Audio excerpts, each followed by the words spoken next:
आज ज्योति मल्होत्रा की जो डिफ़ॉल्ट बेल याचिका दायर की थी उस पे और उसके अलावा पुलिस की जो 3 याचिकाएं थी उन पे फैसला आना था।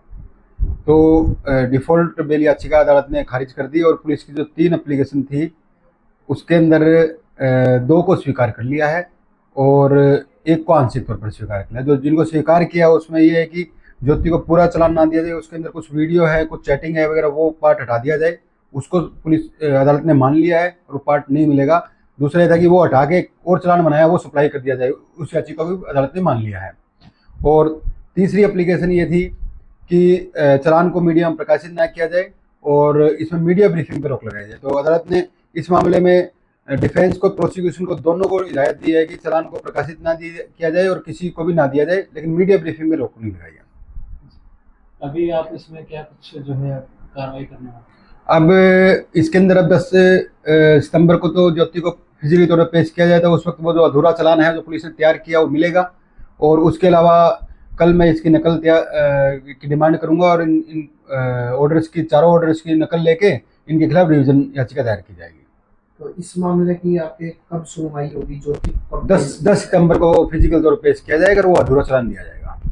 ज्योति के पिता की ओर से शिकायत दी गई थी कई जगह, उनका कोई अभी कोई जवाब नहीं आया है और कुछ वो प्रोसेस होता है, उसमें पहुंचने के बाद में कुछ पता नहीं कहाँ कैसे लिखते हैं, और सिस्टम कई बार आता है कई बार नहीं आता है। तो लगातार कोर्ट की लंबी कार्रवाई चली आज।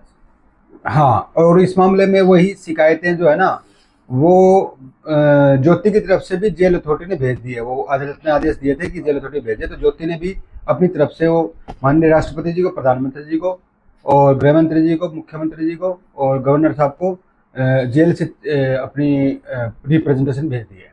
तो ज्योति पे क्या आरोप लगे थे? कब मुकदमा दर्ज हुआ? ये 16 मई को मुकदमा दर्ज हुआ था और उसमें ऑफिसर सीक्रेट एक्ट भारतीय न्याय संहिता की धारा 152 लगाई गई थी और उसके बाद में ज्योति को उसी दिन रात को अरेस्ट कर लिया गया, 17 तारीख को। और जो डिफॉल्ट बेल लगाई गई थी वो किस बात पे आपने लगाई थी?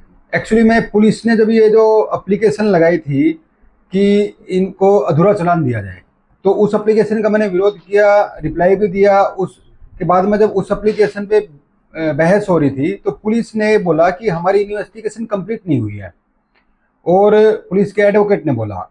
और उसके बाद में बोले कि अगर ये जो हम बोल रहे हैं वीडियो और चैटिंग अगर ये दे दी जाएगी अक्यूज को तो इससे हमारी इन्वेस्टिगेशन हैम्पर होगी।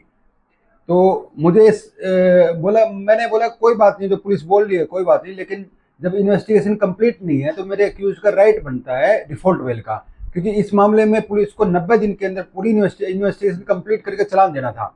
अब पुलिस ने 14 अगस्त को 90 दिन पूरे हुए थे, चालान दिया तो अधूरा चालान था। और जब कोई किसी मामले में अधूरा चालान दिया जाता है तो डिफॉल्ट बेल का उसका राइट बनता है, यानी कि जो चालान दिया गया वो सिर्फ डिफॉल्ट बेल के राइट को दूर करने के लिए, वो राइट ना मिले अक्यूज को, सिर्फ इसलिए चालान जल्दबाजी में अधूरा चालान दिया है।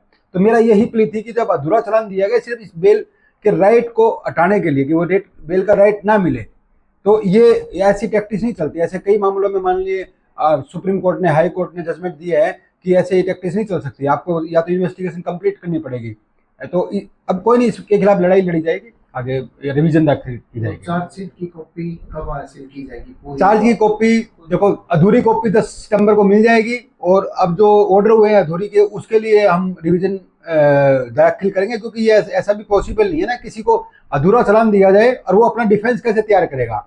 जो जैसे इनका पुलिस का जो केस है वो सारा चैटिंग पे आधारित है कि चैटिंग की है, ये किया है, वो किया है। अब वो ही नहीं मिलेगा तो हम क्या डिफेंस तैयार करेंगे, क्या होगा? तो ये मतलब जस्टिस, नेचुरल जस्टिस के खिलाफ है, इसके खिलाफ अपील दायर की जाएगी, रिवीजन दाखिल की जाएगी।